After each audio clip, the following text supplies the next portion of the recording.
સાહિત્ય કવિઓ ને લેખકોએ ઢગલા બંધ લખ્યું છે. એમાં મને થોડું આવડે ને, કારણ કે નાનો નાનો પણ આર્ટિસ્ટ છું યાર, એટલે મેં એમાં એક લીટી ઉમેરી છે.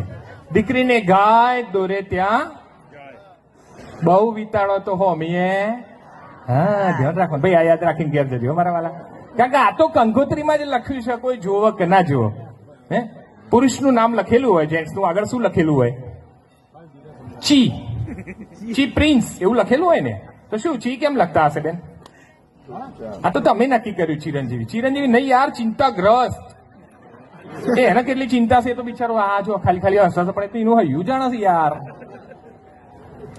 પેલી સ્ત્રીનું નામ લખેલું ને, લેડીઝનું, દીકરીનું નામ લખેલું હોય, એને લખેલું આગળ અસૌ, એટલે અખંડ સૌભાગ્યવતી. આપણે જાતે બેઠું કર્યું ઋષિમુનિઓ વખતનું.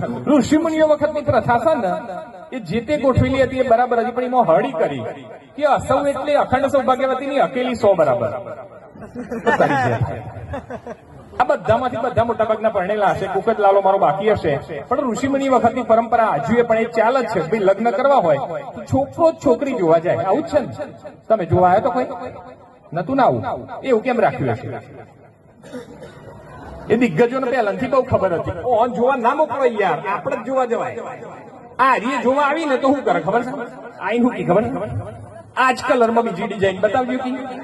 અરે તારી જે થાય, તમારા આ કલરમાં ચોહી તમારે બીજી ડિઝાઇન બતાવે. આ એનો સ્વભાવ છે યાર, એટલે મૂળ સ્વભાવ તો જાય નહીં ભાઈ મારા. બિલકુલ મોજ મજાને મસ્તી કરવી છે.